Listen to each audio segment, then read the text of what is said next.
ज्योतिलयं देवं वन्दितातिहुवनिन्दपरिपूज्यं वोच्छम् अणुपेहाओ भव्यजनानन्दजननीयो।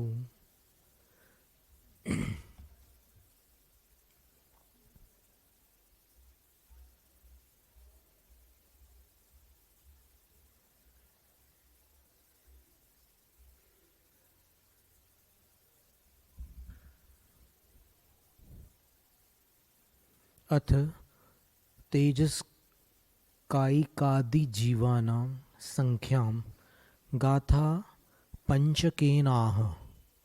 अब तेजस कायिक आदि जो जीव हैं उनकी संख्या को 5 गाथाओं के द्वारा कहते हैं। बादर पज्जति जुदा घण आवलिया असंख भागादु किंचून लोय मित्ता तेहु वाऊ जहा कमसो। बादर पर्याप्ति युक्त, तेउ वायु तेजस और वायु का एक,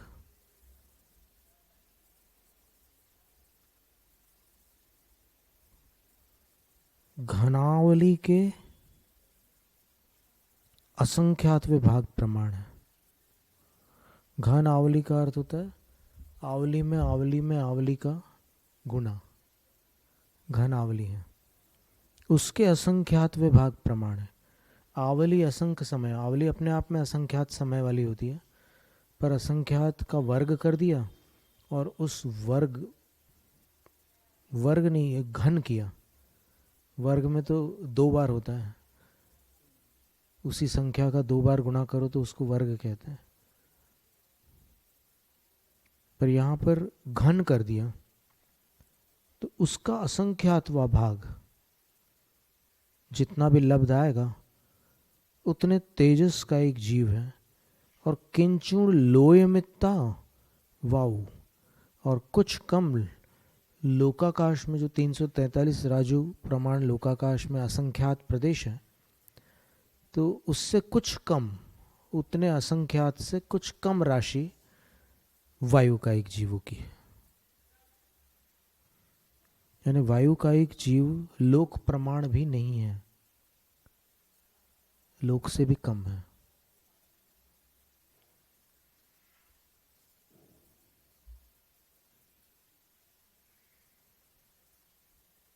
पुडवी तो ये शरीरा पत्तेया विय पैठिया इयरा ऊंती असंखा सेढ़ी पुण्ना पुण्याय तहयतसा। पृथ्वी कायिक, फिर तोय शरीर, तोय यानी जल, जल कायिक, फिर प्रत्येक वनस्पति, पैठिया इयरा प्रतिष्ठित और इतर यानी अप्रतिष्ठित, ये सब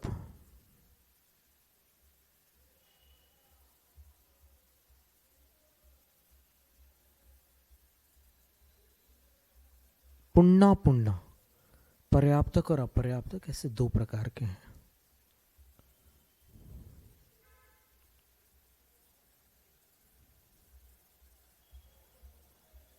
तो कुल मिलाकर के ये कितने हो गए? पृथ्वी, जल और प्रत्येक वनस्पति, प्रतिष्ठित अप्रतिष्ठित, और तहय तसा, त्रस, ये सब पर्याप्तक और अपर्याप्तक के भेद से कुल 10 प्रकार के हो गए। क्योंकि पृथ्वी, जल, प्रतिष्ठित प्रत्येक, अप्रतिष्ठित प्रत्येक और त्रस, ये 5 है। तो 5 के पर्याप्तक अपर्याप्तक की अपेक्षा 2-2 भेद हो जाने से कुल 10 भेद हो गए। तो ये कितने होते हैं सब? असंख्या सीढ़ी,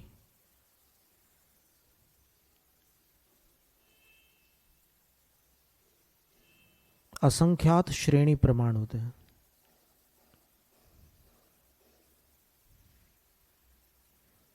7 राजू के आकाश प्रदेशों की जो पंक्ति है उसको श्रेणी कहते हैं।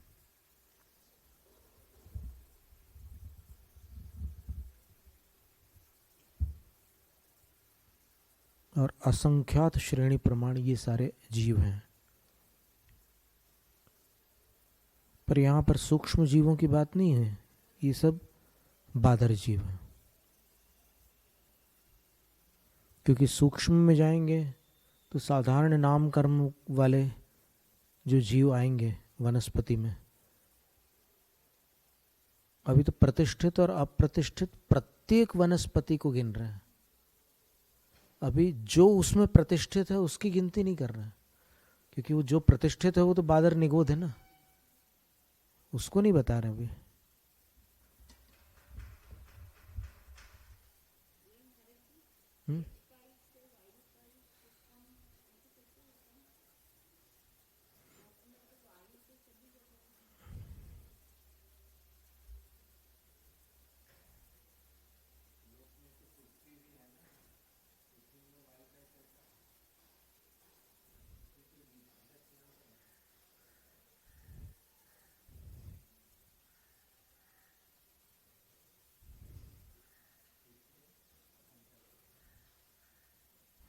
प्रश्न तो ठीक है कि अग्नि का एक घनावली के असंख्यात विभाग प्रमाण है और वायु का एक, ये दोनों की राशि कितनी है ये अपन अभी निर्णय कैसे करेंगे। घनावली के असंख्यात विभाग, ये घनावली काल का परिमाण है और उसमें समयों की अपेक्षा से वो हिसाब कर रहे हैं। आवली में आवली का गुणा करने से घनावली होती है और घनावली के असंख्यात विभाग प्रमाण वो राशि होती है। और ये लोक के जितने प्रदेश हैं उससे किंचुण कुछ कम है। तो इन दोनों में क्या तालमेल है ये अभी अपन इसको सुन करके नहीं बता सकते। इसका भी कुछ होगा, जिनका अभ्यास है वो बता सकते हैं।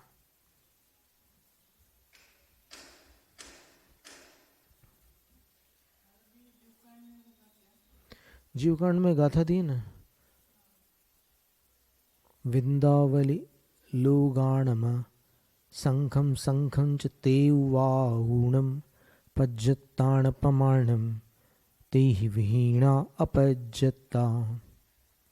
पर्याप्तकों का प्रमाण है ये।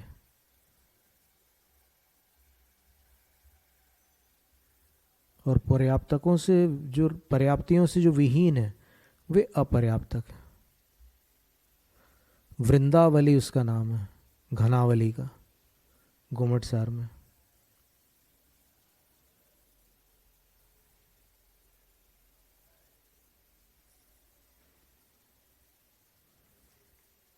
लोकस संख्यात भक्तैक भाग प्रमिता बादर वायु कायिक पर्याप्त जीवा भवंती। बादर वायु का एक पर्याप्त जीवों की बात है और वहां पर बादर तेजस का एक जीवों की बात है।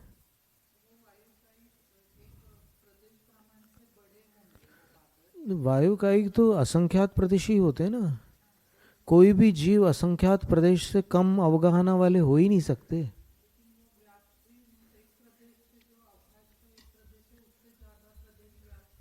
करते ही हैं वो तो। अरे आकाश के असंख्यात प्रदेशों पर ही रहते हैं जीव, उससे कम प्रदेशों में जीव नहीं रह सकते। आकाश के वो ठीक है, वो तो उनकी राशि बता रहा है, उनकी राशि बता रहे हैं कि वो कितनी है उनकी राशि। बादर तेजस का एक पर्याप्तक जीवों की राशि घनावली के असंख्यात विभाग प्रमाण है। घनावली को असंख्यात भागों में विभाजित कर लो तो उसमें से जो एक भाग आएगा उसमें जितने समय होंगे उतनी राशि बादर तेजस का एक पर्याप्तकों की है। और लोक के संख्यात भाग करें और उसमें से एक भाग प्रमाण, बादर वायु का एक पर्याप्तक जीवों की राशि है।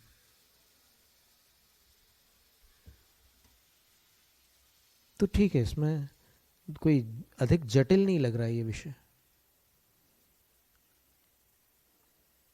फिर ये जो 10 प्रकार के जीव बताए हैं यहां पर, नहीं करेंगे। लोक को असंख्यात में नहीं करना है डिवाइड, लोक के संख्यात भाग करने हैं और उसमें से एक भाग प्रमाण, एक भाग में जितने प्रदेश आएंगे उतना परिमाण वायु का एक जीवों का है। अब अपन ये नहीं कह सकते कि कौन सा अधिक है और कौन सा कम है, जो जिनका अभ्यास होगा वो बता सकते हैं। घनावली में जितने समय हैं, लोक में जितने प्रदेश हैं वो अधिक है, या फिर घनावली में जितने समय है वो अधिक है, ये वही बता सकते हैं। तो इसलिए ये निर्णय नहीं हुआ अभी कि कम कौन सा है और अधिक कौन सा है।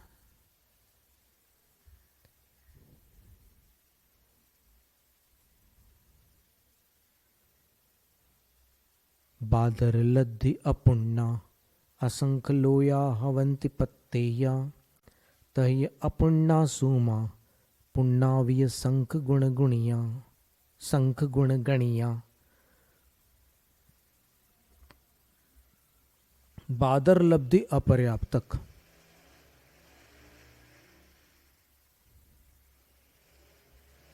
लब्धि अपर्याप्तक भी बादर और सूक्ष्म दोनों होते हैं ना। असंख्य लोया हवंति पत्तेया,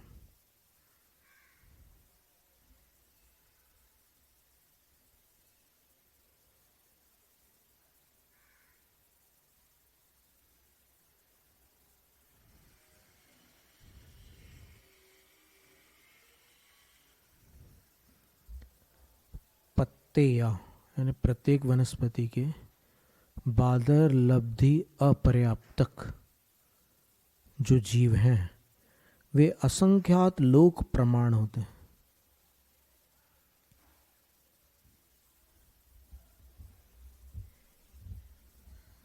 क्योंकि अब जीवों की बारी आ गई है।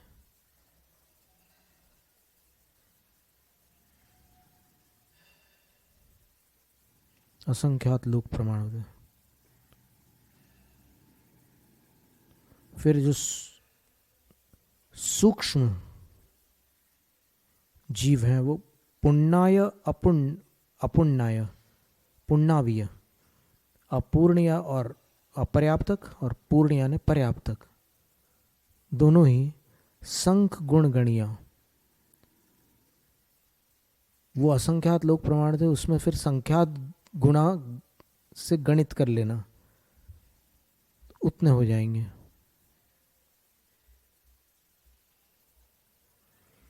टीका में देख लेते हैं। पत्ते या प्रत्येक वनस्पति इकाइका बादर लब्ध्य पर्याप्तका असंख्यात लोक मात्रा भवंती। प्रत्येक वनस्पति का एक जो बादर लब्ध्य अपर्याप्तक है वो असंख्यात लोक प्रमाण होते हैं। तहय तथा च उसी प्रकार सुहुमा सूक्ष्मा अपुण्णा लब्ध्य पर्याप्तका संख्यात गुणित क्रमा स्युः। संख्यात गुणित क्रम से होते हैं वो, ऊपर जो बताया थी जितनी राशि उसमें संख्यात को गुणित कर लीजिए तो सूक्ष्म लब्धि अपर्याप्तक हो जाएंगे। बादर लब्धि अपर्याप्तक असंख्यात लोक प्रमाण है और सूक्ष्म लब्धि अपर्याप्तक असंख्यात लोक प्रमाण में संख्यात का और गुणा कर देना, उतने हैं। अपि पुनः और भी सूक्ष्म पर्याप्ता संख्यात गुणाकार गुणित क्रमा भवन्ति। और फिर जो सूक्ष्म पर्याप्तक है वो उनसे भी संख्यात गुणित होते हैं, यानी पर्याप्तकों की राशि अपर्याप्तकों से अधिक है।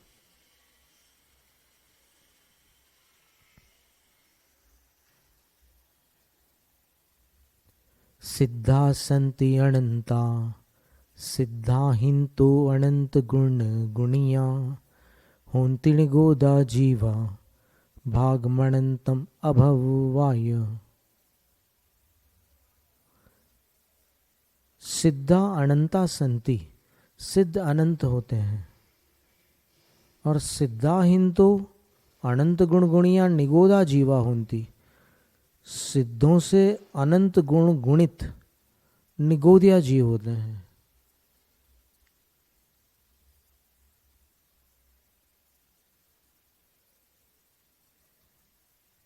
और भागमणंतम अभव्याय, और सिद्धों से अनंत वे भाग प्रमाण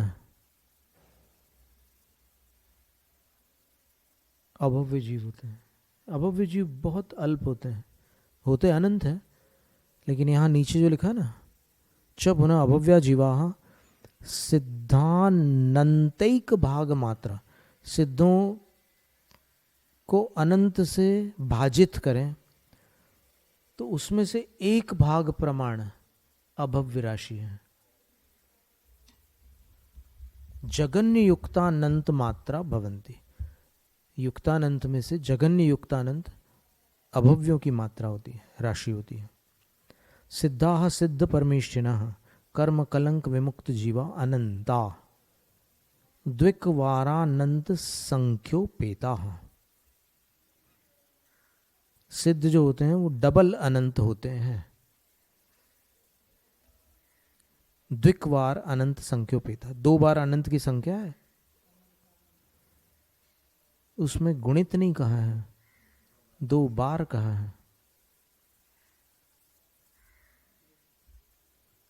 होते हैं। फिर सिद्धा इंदो यानी सिद्धेभ्य सिद्ध राशे निगोदा जीवा, सिद्ध राशि की अपेक्षा जो निगोद जीव हैं, नियताम गाम भूमिम क्षेत्रम ददातीति अनंतानंत जीवानामिति निगोदाः, जो अनंतानंत जीवों को गा यानी भूमि प्रदान करे, ददाती, वह निगोद कहलाता है। साधारण जंतवः, साधारण जंतु होते हैं वो, अनंत गुणकार गुणिता, वो अनंत गुणकार गुणित होते हैं, वो सिद्धों से अनंत गुणे होते हैं। च पुनः, और अभव्या जीवा सिद्धानंतैक भाग मात्रा, सिद्धों के अनंतवे भाग प्रमाण होते हैं। जगन युक्तानंद मात्रा भवंती। समुच्छिमाहु मणुया सेड़िय संखिज भाग मित्ताहु गब्भज मणुया सव्वे संखिज्जा हों तिणियमेण। सम्मूर्छन जो मनुष्य होते हैं वो नियम से श्रेणी के असंख्यात वे भाग प्रमाण होते हैं।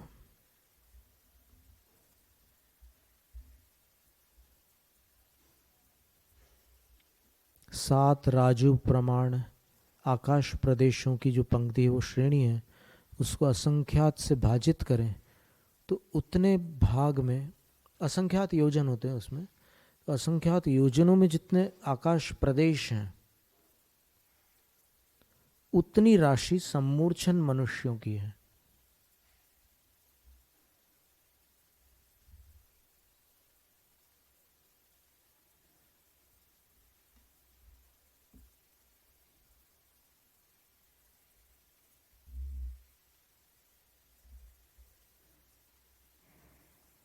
और गब्भज मणुया सव्य, और सारे के सारे गर्भज मनुष्यों की राशि कितनी है, तो बोलते हैं कि नियमेण संख्यज्जा होती, नियम से संख्यात है, वो कम ज़्यादा नहीं हो सकती। वो राशि यहाँ टीका में दी हुई है, 29 अंक प्रमाण राशि है। पज्जत मनुस्साणम तिचौथो मानुसीण परिणामो परिणामाणम रामण्णा सामण्णा पुण्णूना मणु अपज्जदगा अपज्जतगा होंती।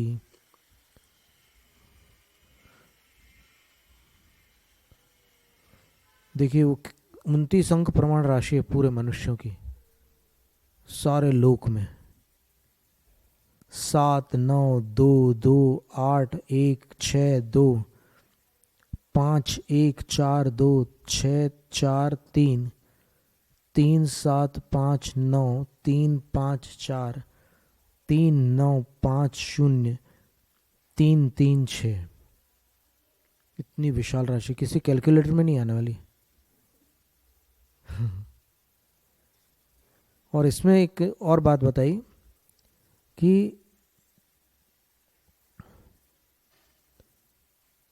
पज्जत मनुष्याणम ती चौथो मानुषीण परिमाणम। अब इनमें जो मानुषी अर्थात मानुष का अर्थ पुरुष होता है और मानुषी का अर्थ स्त्री होता है, तो इतनी राशि में से 3/4 राशि स्त्रियों की है।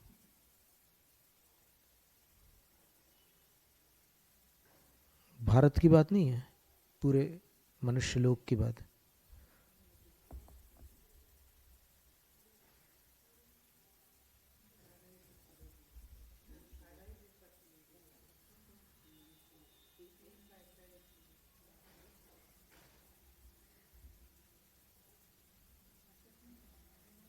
अथ सांतर मार्गणा माह। अब अंतर सहित जो मार्गणाएं हैं, जो मार्गणा है उसको बतलाते हैं। देवाविनारयाविय लद्दिय पुण्णाहु संतरा होन्ति समुच्चिया विमणुया शेषा सव्वे निरंतरया।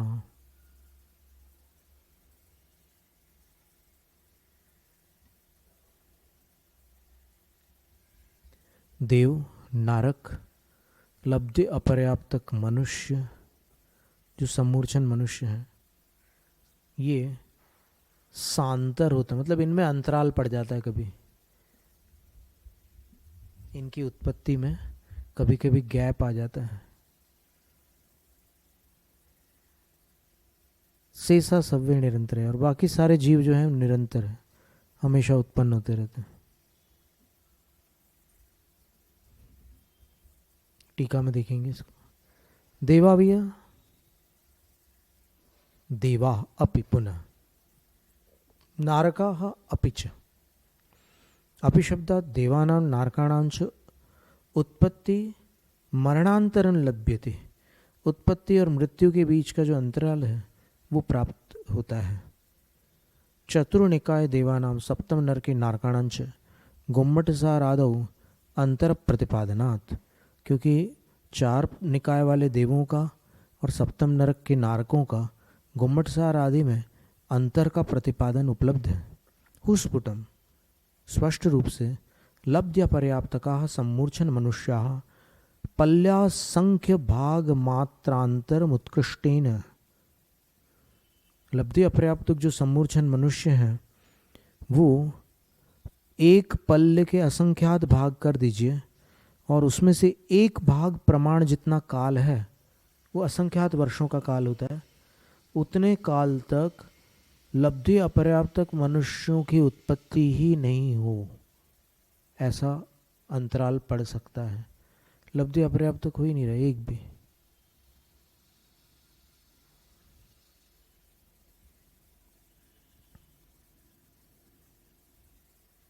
अब अपन नहीं जानते कि इस समय वो अंतराल चल रहा है कि नहीं चल रहा है, इसलिए अपन को तो क्या है कि जो भी व्रती हैं उनको उनकी रक्षा करना है, अहिंसा का पालन करना है। वो हो या ना हो अपने को, अपने ज्ञान में नहीं है ना। लब्धि अपर्याप्त अभी ये अंतराल काल है या फिर निरंतर काल चल रहा है पता नहीं, तो अपन अपना कर्तव्य निभाएंगे बस। होता ही है ऐसा नहीं है ना, तभी तो ये सांतर मार्गणा बता रहे हैं। ही नहीं लगा सकते ना अपन। इतना काल बता दिया ना, पल्ले का असंख्यातवा भाग मात्र काल उत्कृष्ट है ना, अधिकतम। फिर थोड़े काल के लिए तो कभी भी अंतराल पड़ सकता है। मान लो 5 दिन का अंतराल पड़ना है तो हो सकता है कभी भी पड़ जाए, अपन क्या जाने। शेषाः एकेन्द्रियादयः सर्वे निरंतराः अंतररहिताः। बाकी जो एकेन्द्रियादिक जीव हैं वो निरंतर उत्पन्न होते रहते हैं, उसमें कभी अंतराल नहीं पड़ता। तथा गुम्मट सारे गाथा त्रयण प्रोक्तंच वही उसी प्रकार गुमटसार में गाथा तीन गाथाओं द्वारा कहा गया है। उवसम सुहुमा हारे वे गुव्य मिस नर अपजते सासण सम्मे मिस्से सांतरगा मगणा अठ। ये सांतर मार्गणाएं 8 है कुल मिलाकर के। एक देवावीय नारयावीय, ये जो य है ना, य देवावी नारयावीय, य का अर्थ च होता है और च नीचे से ऐसे थोड़ा गोल होता है, च की आकृति। तो कहते हैं कि वो जो गोल उसका पेट है वो बहुत बड़ा होता है, उसमें च में बहुत कुछ आ जाता है। तो यहाँ पर 8 सांतर मार्गणा बता रहे हैं। उवसम, उवसम का है ना उपशम सम्यक्त्व, उसमें अंतराल पड़ सकता है। लगातार उपशम सम्यक दृष्टि हो रहे एकदम अचानक अंतराल पड़ गया, एक भी सम्यक दृष्टि नहीं हो रहा उपशम सम्यक्त्व। कितने दिनों तक नहीं होगा? बोले 7 दिन, 7 दिन, 7 दिनों तक उपशम सम्यक का अभाव हो सकता है पूरे पूरे लोक में।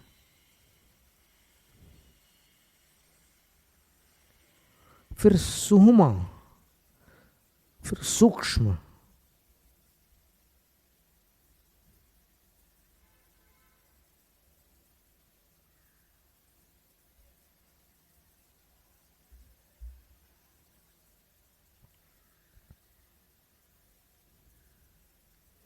यहां पर सूक्ष्म शब्द का अर्थ दशम गुणस्थान लेना।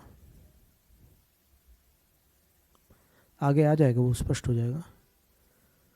तो 6 मासा, 6 महीने तक एक भी जीव सूक्ष्म सांप्राय गुणस्थान में नहीं जा रहा है, ऐसी स्थिति बन सकती है।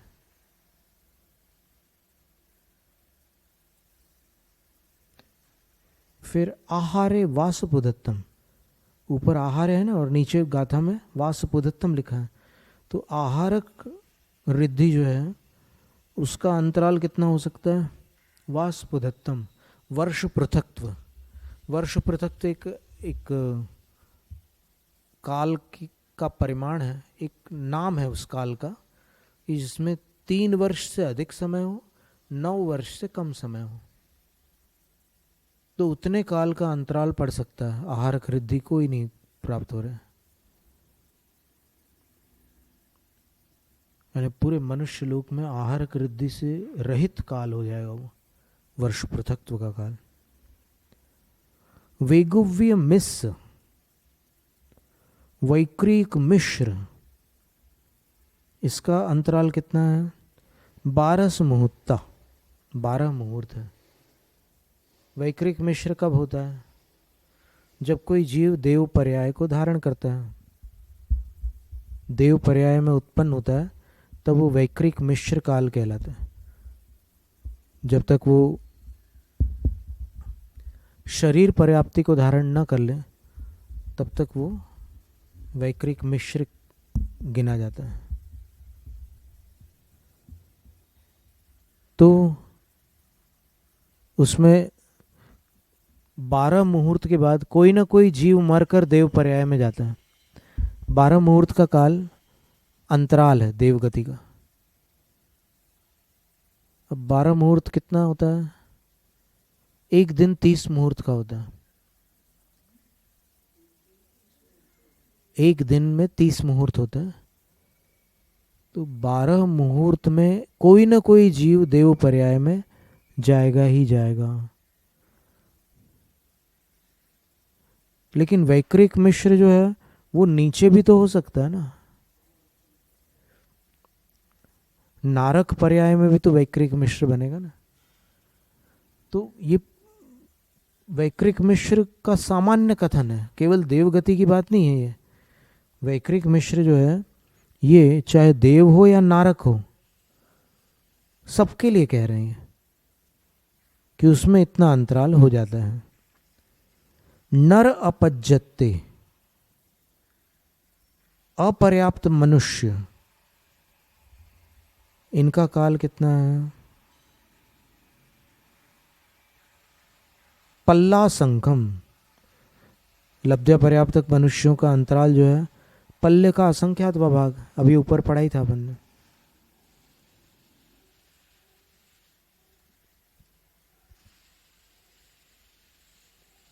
फिर सासण सम्मे,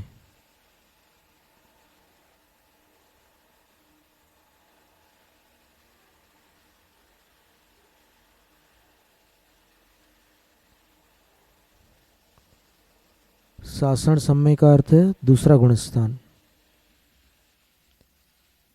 तिन्नम, सासण सम्मे और मिस्से, नर अपज्यते सासण सम्मे और मिस्से, तिन्नम लिखा है ना नीचे, नीचे की गाथा में इन तीनों के अंतराल की अवधि पल्ले का असंख्यातवा भाग प्रमाण है। यानी इतने काल तक पूरे जगत में इन तीन जीवों का अभाव हो सकता है। लब्ध्या पर्याप्तक मनुष्यों का एक पल्ले के असंख्यात भाग प्रमाण काल तक अभाव हो जाएगा। फिर सासाधन सम्यक दृष्टियों का अभाव हो सकता है, मिश्र गुणस्थान वालों का भी अभाव हो सकता है। तो ऐसी 8 सांतर मार्गणाएं हैं।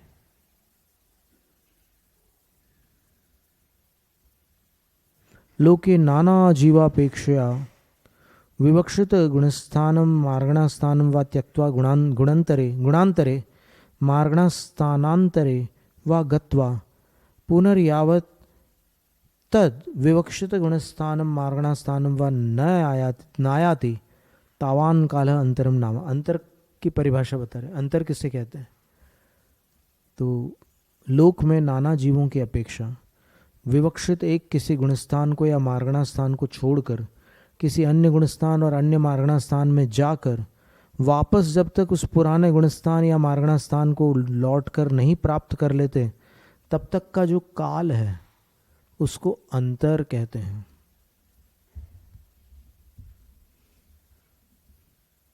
तच्चोत्कृष्टेन औपशमिक सम्यक दृष्टिनाम 7 दिनानि, वह काल, वह अंतर उत्कृष्ट से औपशमिक सम्यक दृष्टियों का 7 दिन प्रमाण है। 7 दिनों तक पूरे लोक में एक भी औपशमिक सम्यक दृष्टि नहीं रहे, ऐसी स्थिति बन सकती है।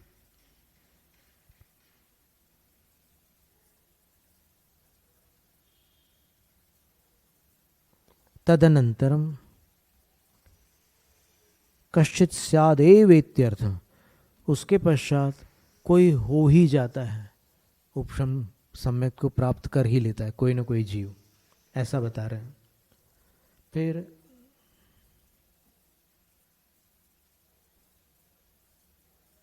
सूक्ष्म सांप्राय संयमी नाम षण्मासाः, सूक्ष्म सांप्राय संयम के धारी जो हैं उनकी उत्कृष्ट अंतराल अवधि 6 मास प्रमाण है।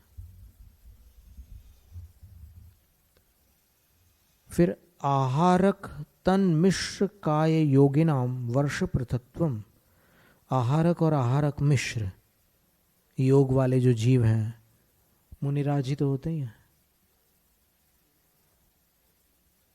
यहाँ पर वो वाले आहारक अनाहारक की बात नहीं चल रही है, यहाँ पर आहारक रिद्धि वाले मुनियों की बात चल रही है।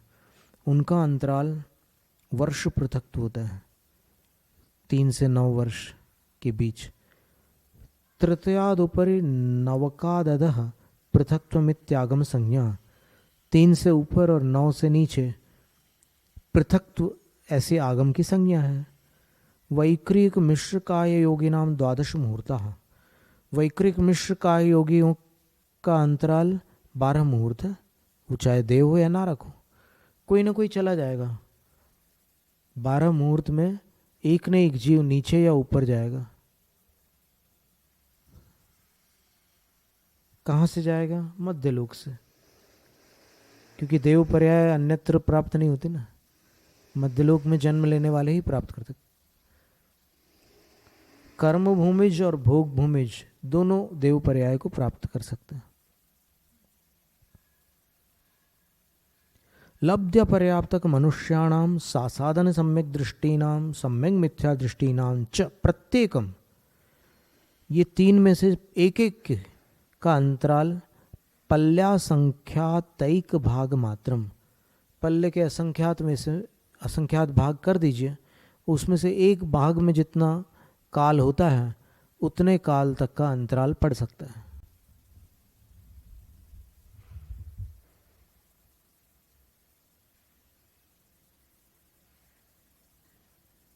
फिर उसको संक्षेप से लिख दिया उन्होंने संदृष्टि के रूप में। उपशम सम्यक दिन 7, सूक्ष्म सांप्राय मास 6, वैकृक मिश्र मुहूर्त 12, नर अपर्याप्तक पल्ले का असंख्यातवा भाग, सासादन पल्ले का असंख्यातवा भाग, मिश्र पल्ले का असंख्यातवा भाग। असंख्यात विभाग को ए बना करके लिखा है उन्होंने, स्मॉल ए। नर अ यानी मनुष्य अपर्याप्तक। एवं सांतरमार्गणा अष्टौ तासां जगन्नेन अंतरम एक समय एव ज्ञातव्य। इस प्रकार सांतर मार्गणा 8 होती है, लेकिन उन अंतराल का जगन्य काल जो है वो एक समय होता है। इन सभी में एक समय का अंतराल पढ़ के फिर कोई उस मार्गणा में आ जाए।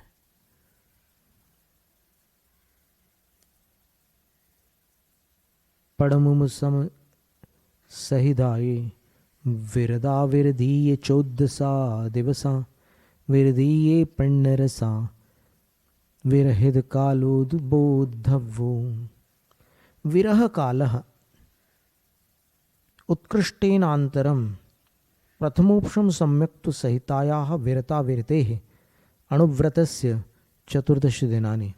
अब देखिए उसमें उपशम सम्यक्त का 7 दिन बताया था ना, तो अब बता रहे हैं कि 7 दिन में किसी न किसी को तो उपशम सम्यक्त होना ही होना है। 7 दिन जैसे ही क्रॉस होंगे, पार होंगे, तो एक जीव उपशम सम्यक्त को प्राप्त कर लेगा, कोई ना कोई।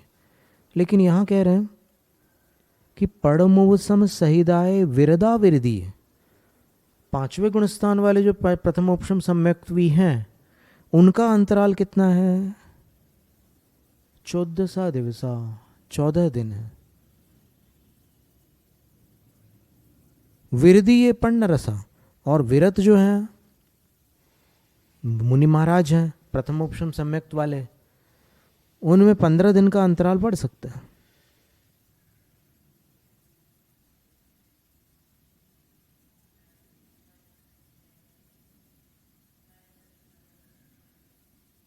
लिखा भी है संस्कृत में भी वही बात लिखी। विरह काल उत्कृष्टेनांतरम प्रथमोपशम सम्यक्तु सहितायाः विरता विरतेः अणुव्रतस्य 14 दिनानि तत् प्रथमोपशम सम्यक्त्व सहित विरतेर महाव्रतस्य 15 दिनानि तो पुनः द्वितीय सिद्धांतापेक्षया 24 दिनानि।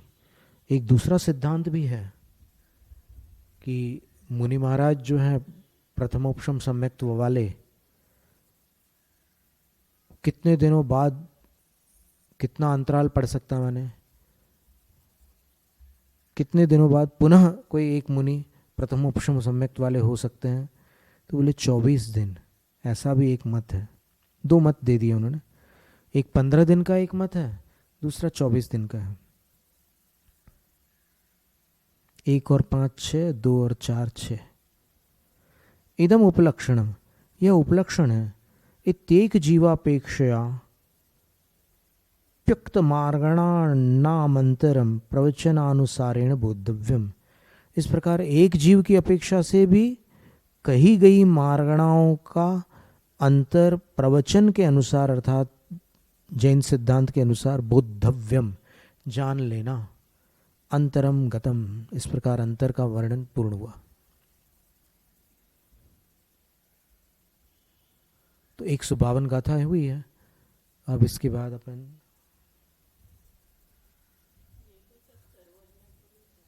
हाँ तो कोई बात ही नहीं, मतलब तो सर्वज्ञ भगवान ने जो बताया है वो अपने को अपने पुण्य से मिला है, तो उसको सुन लो बड़ी श्रद्धा से और लगन से कि ये अपने अतीत की कहानी है कुछ कुछ, और कुछ जो सम्यक्त वाली है वो अब अनागत की हो सकती है कहानी थोड़ी सी।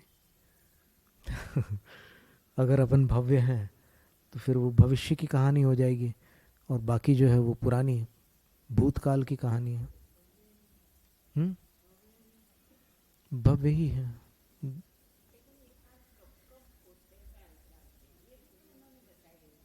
कैसा कि अंतराल कब पड़ता है, कैसे बताएंगे वो?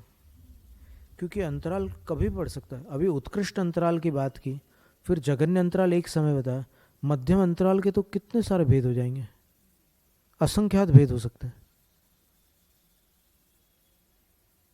जो असंख्यात काल वाले अंतराल है उसमें असंख्यात भेद हो सकते हैं, और संख्यात काल वाले जो अंतराल है उसमें संख्यात भेद हो सकते हैं। 7 दिनों का अंतराल है, वो एक समय उसका जघन्य है, 7 मिनट भी हो सकता है, 7 घंटे भी हो सकता है, 7 दिन अधिकतम है।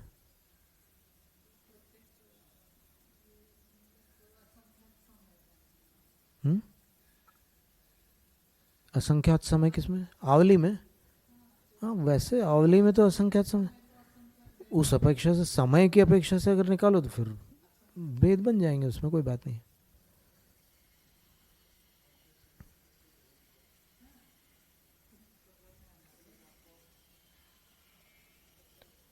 अब तत्वार्थ की शरण में जाते हैं।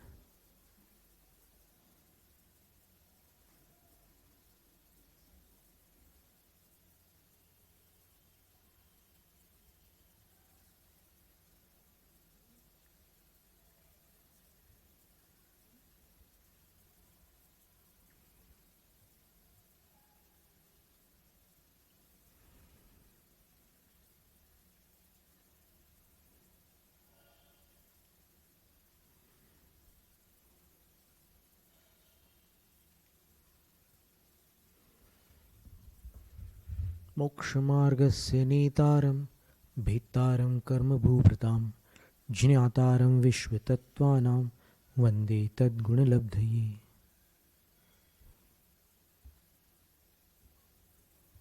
अभी अपन ने देखा था कि प्रोषदोपवास शिक्षा व्रत में आचार्य अक्लंक देव ने लिखा कि अपने शरीर को सजाने में जो कारणभूत स्नान है, गंध माल्य है, माल्य का अर्थ फूलों की मालाएं वगैरह होती है, और आभरण आदि है, सजावट के जो और भी श्रृंगार के साधन आदि हैं, उनसे रहित होकर, यहाँ पुल्लिंग का प्रयोग किया हुआ, क्योंकि स्त्रियों में ऐसा एक नियम होता है कि जो सौभाग्यवती नारियां होती है वो सर्वथा श्रृंगार रहित नहीं हो सकती, उनको कुछ ना कुछ तो धारण करना पड़ता है। जब तक पति है तब तक मंगलसूत्र या ऐसी कोई चीज़ तो रखनी होती उनको, सारे आभूषणों का त्याग नहीं कर सकती वो। तो इसलिए ऐसी खींचातानी जैन धर्म में नहीं हो सकती कि वो इतना कोई उसको सब कुछ अलग करवा दे, ऐसा संभव नहीं है।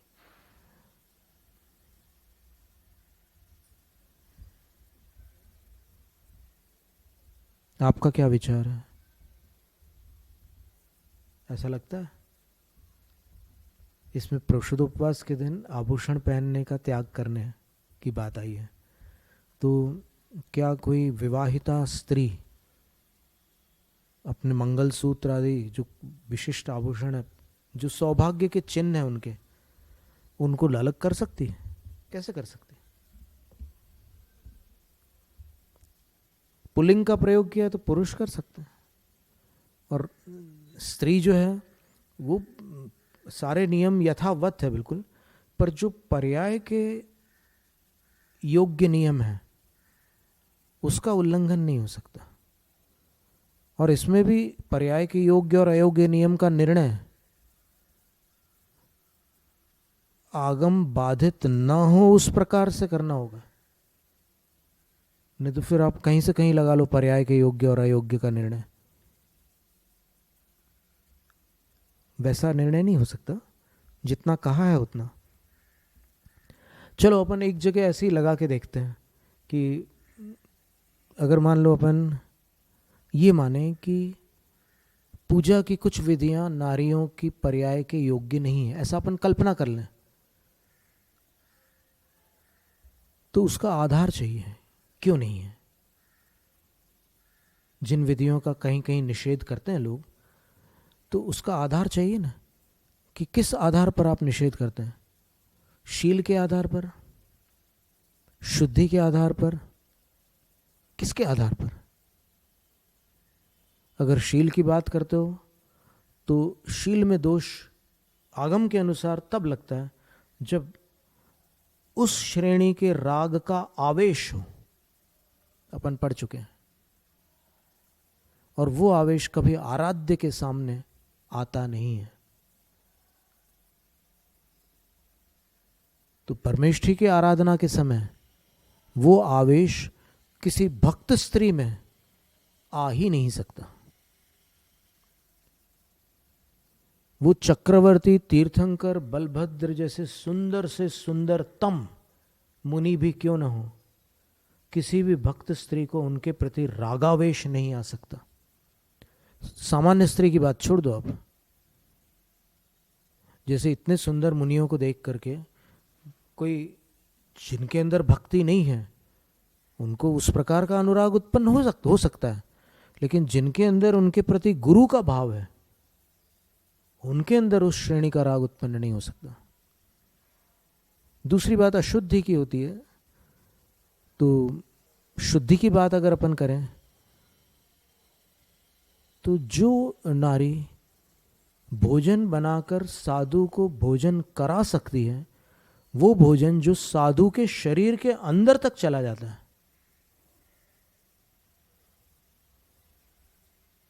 तो क्या साधु उसको अशुद्ध मान करके वो भोजन लेते हैं? तो ये कथन आगम विरुद्ध है कि नारी 24 घंटे 12 महीने अशुद्ध रहती है। अगर ऐसा होता तो चंदन बाला से तीर्थंकर भगवान आहार कैसे लेते? तीर्थंकर भगवान को तो 4 ज्ञान थे, और 4 ज्ञान न भी लगाते, शुद्ध ज्ञान से ही पता चल जाता इसके मन में विकार है या नहीं, ये शुद्ध है या अशुद्ध है, बड़ी आसानी से पता चल जाता। क्यों लिया उनने आहार? क्योंकि जितनी शुद्धि वहां पर अपेक्षित है उतनी शुद्धि उनके पास है, और उतनी शुद्धि अगर उनके पास है तो फिर उतनी शुद्धि से धर्म के अन्य अनुष्ठान भी कर सकती है।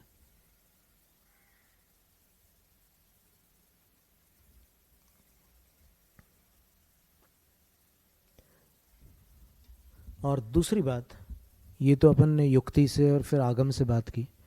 अपन अगर प्रथमान योग के दृष्टांतों को देखें और भक्तियों को देखें, तो एक बात तो पहली बात ध्यान से सुन लेना कि जो अभी शताब्दियों की चर्चाएं आती है बीच बीच में, कहीं कानों में उड़ती हुई सुनती हुई बात सुनाई देती है कि मूल जैन विधियां तो 6ठी शताब्दी तक बिल्कुल व्यवस्थित थी, उसके बाद फिर कुछ परिवर्तन आ गया काल के प्रभाव से। ये अनुमान लगाने वाले बोल रहे हैं, तो उनके सामने कुंदकुंद आचार्य महाराज का उदाहरण है। वो कह रहे हैं कि उसके पहले महिलाएं, स्त्रियां कहीं भी उन अनुष्ठानों में नहीं सम्मिलित होती थी, ऐसा कह रहे हैं।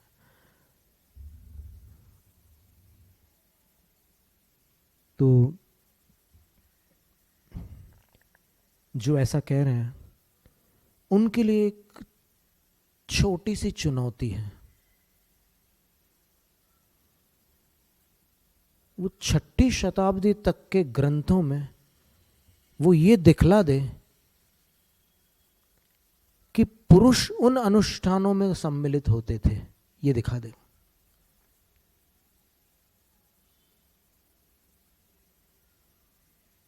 छठी शताब्दी तक के ग्रंथों में पुरुषों ने वो सारे अनुष्ठान किए हों, ऐसा दिखला दे। सत्य तो ये है कि 6ठी शताब्दी तक के जितने ग्रंथ हैं उनमें वो सारे जो अनुष्ठान है वो देव और देवियों द्वारा किए हुए दिए हुए। स्त्री और पुरुष की चर्चा तक नहीं है वहां पर।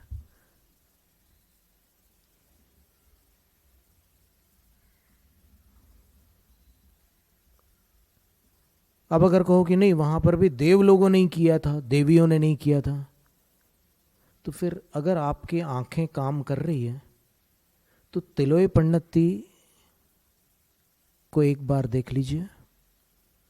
आचार्य कुंदकुंद स्वामी ने जो भक्तियों की अंचलिका लिखी है उसको एक बार देख लीजिए, वो क्या लिख रहे हैं। तिलोय पंडिती में लिखा है, मतलब भवनत्रिक के देव और वहां वैमानिक देव, जब उनका जन्म होता है तब देवा देवी सहिता,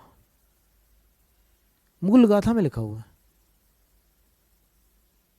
आपकी आंखें अगर ठीक हो, जिनको भी देखना हो प्रमाण, तो वो अपनी आंखों से देख ले। देवा देवी सहिता का अर्थ क्या होता है? अहिसे कुवंत पारंभम, अहिसे अहिसेयम नहीं, अभिषेक प्रारंभ करते हैं ऐसा नहीं लिखा है। अभिषेकान प्रारंभम कुर्वन्ति, अभिषेकों को प्रारंभ करते हैं।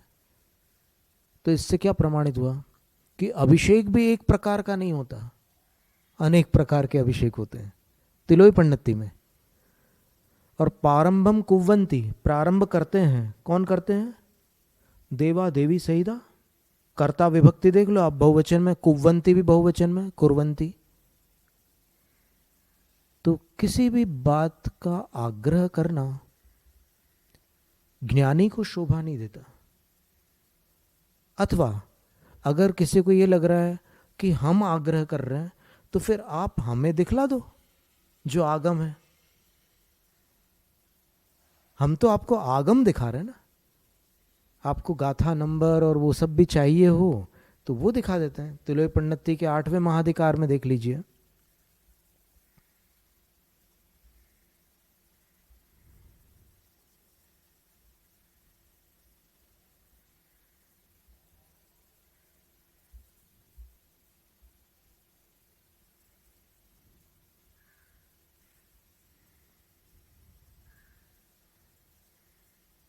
सबसे पहले तिलोय पंडिती का अधिकार क्रमांक 3 है, जिसमें यतिवृषभ आचार्य महाराज द्वारा देव देवियों द्वारा अभिषेक का वर्णन है। स्त्री पुरुष के द्वारा वर्णन नहीं है इसमें कुछ भी, देव देवियों द्वारा अभिषेक का वर्णन है। देवा देवी सहिता कुवंति पदाहीणम पणदा। सबसे पहले वो लोग क्या करते हैं, देव और देवी, तो पणदा ऐसे प्रणाम करते हुए प्रदक्षिणा करते हैं, देवा देवी सहिता। फिर क्या करते हैं, देवा देवी सहिता सिंहासन छत्तय भामंडल चामरादि चारु दट्ठूण जिणप पड़िमा जय जय सद्दा पकुवंती। इन ऐसी भव्य प्रतिमाओं को, अष्ट प्रातिहार्यों से युक्त प्रतिमाओं को देखकर जय जयकार करते हैं। देखिएगा क्रम, पहले प्रदक्षिणा करते हैं, फिर जय जयकार करते हैं, फिर क्या करते हैं, थोदूण थुदि सये ही विचित्र चित्तावली निबद्धे ही। नाना प्रकार की चित्रावलियों से निबद्ध सैकड़ों स्तुतियों से भगवान की स्तुति करते हैं। प्रदक्षिणा पहले करते हैं, फिर जय जयकार करते हैं, फिर भगवान की स्तुति करते हैं, और फिर क्या करते हैं,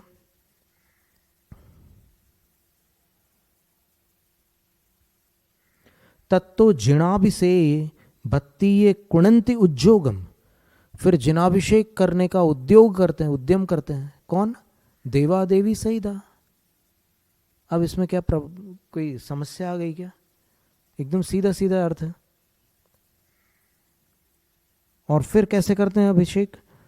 खीरो वही जल पूरित मणिमय कुंभे ही अड़सहस्य ही मंतुक घोषण मुहला जिणाभिषेयम पकुवंती।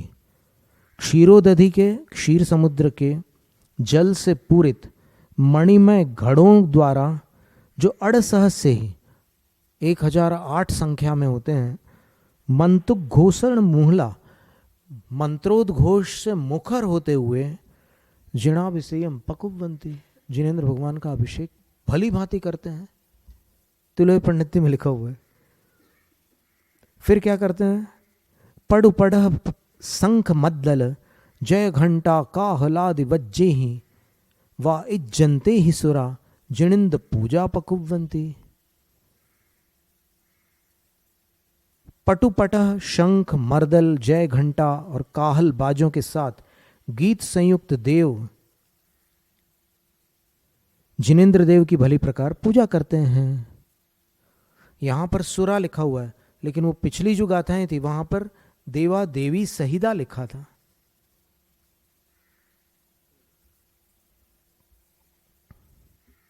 और अनुवृत्ति में यहां पर भी उसको लिया जा सकता है। सुरा को अगर उपलक्षण माना जाए तो फिर वहां पर वो देव अपनी देवियों के साथ कर सकते हैं, कोई भी आपत्ति नहीं आएगी। और चलो, नंदीश्वर भक्ति में कुंदकुंद आचार्य महाराज ने भी यही बात लिखी है। क्या लिखा है उन्होंने? नंदीश्वर भक्ति में आचार्य लिखते हैं, इच्छा में बनते नंदीसर बत्ती का सग्गो को तस्सालोच्यूं नंदीसर दीवम में 14 विधि सासु अंजन दधिमुह हृदिकर पुरु नग वरेसु जानी जिण चेयाणी ताणी सव्वाणी तिसुविलुएसु भवनवासी वाणवेंतर जोइसे कप्पवासी अति चौविहा देवा सपरिवारा। चतुर्विध देव अपने परिवार सहित दिव्य गंध, दिव्य पुष्प, दिव्य धूप, दिव्य ही चूर्णे, दिव्य चूर्ण, दिव्य ही वासे, दिव्य वस्त्र।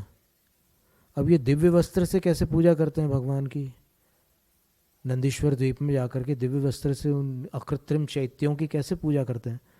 तो इसके विषय में तिलोय पंडिती में देखने से 5वें अधिकार में मिल जाता है समाधान, कि वो ऊपर चंदोबा लगाते हैं रंग बिरंगे, जिसमें चंवर लटकते रहते हैं, घंटियां लटकती रहती है, बड़ी भव्य शोभा से युक्त वो चंदोबा होते हैं। तो वो वस्त्र पूजा कहलाती है। वस्त्रों से भगवान की पूजा करते हैं। चंदोबा लगाना वस्त्र पूजा हो गई। और दिव्य ही नाणे ही और दिव्य स्नान द्वारा। अब ये दिव्य स्नान क्या है? एक विद्वान का कहना है कि स्नान का अर्थ जल होता है।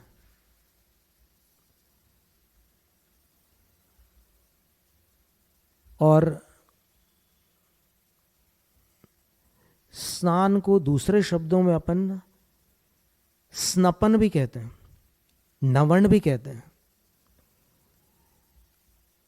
जय धवला में वीरसेन आचार्य महाराज ने लिखा है कि नवन के बिना पूजा नहीं हो सकती।